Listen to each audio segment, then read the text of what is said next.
Coucou à tous, une petite vidéo pour vous encourager dans ce moment d'épreuve que le monde est en train de traverser. Je suis en ce moment en direct du Liban où je suis parti en retraite de carême dans mon village natal à Hadas Bralbak. Regardez, vous avez le beau clocher Saint-Georges qui est la petite église de chez nous. Et puis regardez la belle plaine de la Beka là juste à côté, c'est très très beau. Enfin bon, juste pour vous dire frères et sœurs qu'il y a de l'espérance. Ne vous laissez pas miner par la peur, morfondre par la peur, mais il y a véritablement une paix qui peut naître en cet instant. Alors oui, clairement c'est sûr, il y a une épidémie, il y a une pandémie, il y a un virus, certes invisible, mais qui fait tant parler de lui. Mais j'aimerais vous dire frères et sœurs, alors bien sûr suivez les recommandations sanitaires, on est d'accord, mais je vous en prie, ne laissez pas la peur entrer dans votre cœur. Ne laissez pas le trouble, l'inquiétude et puis toutes ces choses vous ronger de l'intérieur parce que véritablement, notre paix n'est pas dans les événements du monde. Et ne mettez pas votre paix dans les événements du monde. Notre paix est dans une personne, dans la parole d'une personne. Cette personne, c'est Jésus.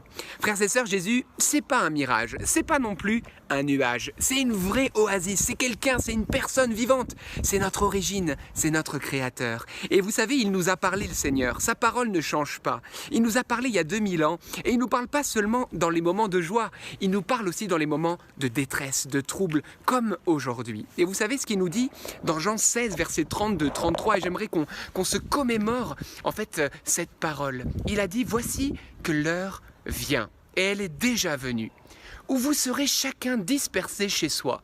Clairement, oui, elle est vraiment déjà venue, cette heure, c'est ce que nous vivons, les frontières sont fermées. Mais regardez ce que dit Jésus.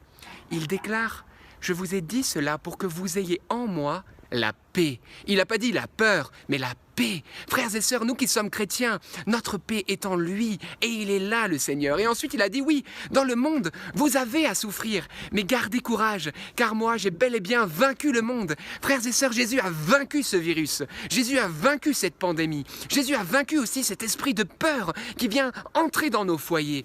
Il est plus grand que tout cela, mais qu'est-ce qu'il attend? Il attend que nous venions à lui. Alors comment on fait? Tout simplement, par la prière, frères et sœurs.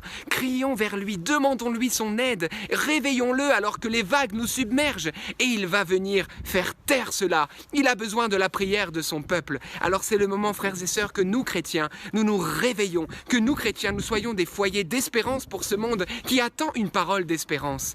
Alors, vous savez aussi, je vais vous donner un remède très puissant contre la peur et également un remède de protection contre toute maladie. C'est le chapelet. Le rosaire, frères et sœurs, la Vierge Marie, qui ne cesse d'apparaître depuis Lourdes jusqu'à Medjugorje, nous dit « Mais priez mes enfants, mon fils se laisse toucher, il vous exaucera en peu de temps. » Moi je vous recommande, priez le chapelet ensemble, en famille. Sur le YouTube NDML, à 19h chaque jour, le chapelet est en live. Soyons en union de prière, si nous ne pouvons pas nous rassembler par les médias, rassemblons-nous et prions avec Marie. Et vous verrez que cette épidémie sera vaincue au nom puissant de Jésus-Christ. Alors voilà, frères et sœurs, également vous n'avez plus accès à la communion.